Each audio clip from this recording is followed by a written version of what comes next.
अस्सलाम वालेकुम। मैं इस वक्त यूनान के दारुल हुकूमत एथेंस के एयरपोर्ट पे हूँ।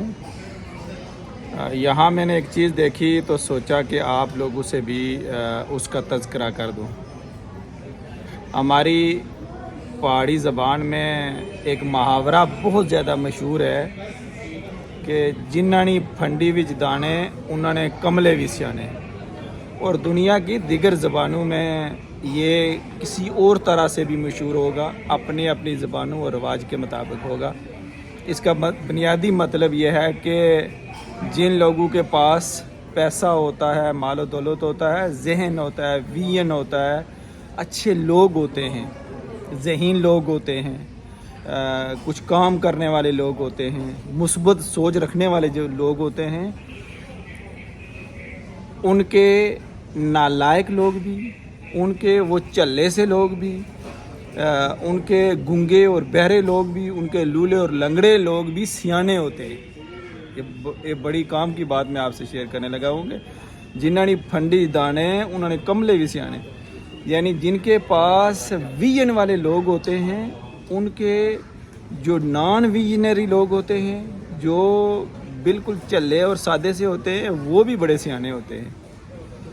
यहाँ मैं एक दुकान पर था तो इस एयरपोर्ट पे वो मैंने उस दुकान पर देखा है बिल्कुल छोटा सा पत्थर।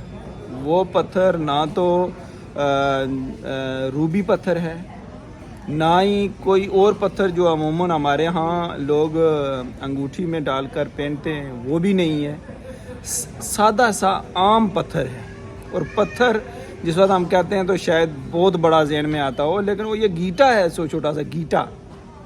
तो इन्होंने उसके साथ एक दो धागे बांध कर, रस्सियाँ बांध कर उसको फ़रोख्त कर रहे हैं। और वो कितने यूरो का है? 13 यूरो का है।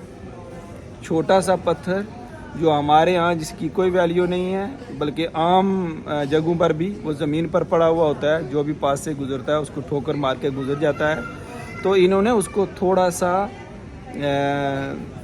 किसी सरिये के साथ, छोटी सी किसी तार के साथ, वायर के साथ बांधा है और साथ में एक दो चीज़ें और लगा दी हैं। तो वो 13 यूरो पाकिस्तानी 4000 रुपया बनता है। तो वो पत्थर 4000 रुपये में ये लोग बेच रहे हैं। क्यों बेच रहे हैं? कभी हम लोगों ने सोचा है कि यहाँ तो इनके पत्थर भी बिक रहे हैं, इनकी तो मट्टी भी बिक रही है, इनका तो ये दरख्तों के पत्ते और जो छोटे छोटे दरख्तों के साथ टहनियाँ होती हैं, ये जड़ें होती हैं, वो भी ये लोग बेच रहे हैं। तो हम क्यों नहीं बेच सकते?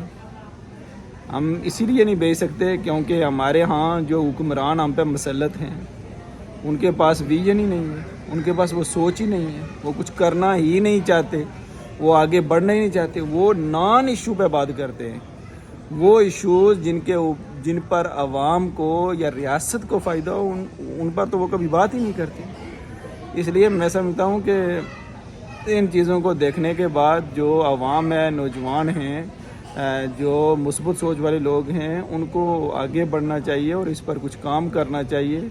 आगे बढ़कर अपने लोगों के लिए कुछ काम करना चाहिए ताकि मुल्क भी तरक्की करे और आवाम को भी कुछ सहूलियात मिल सके। बहुत शुक्रिया। अल्लाह हाफ़िज़।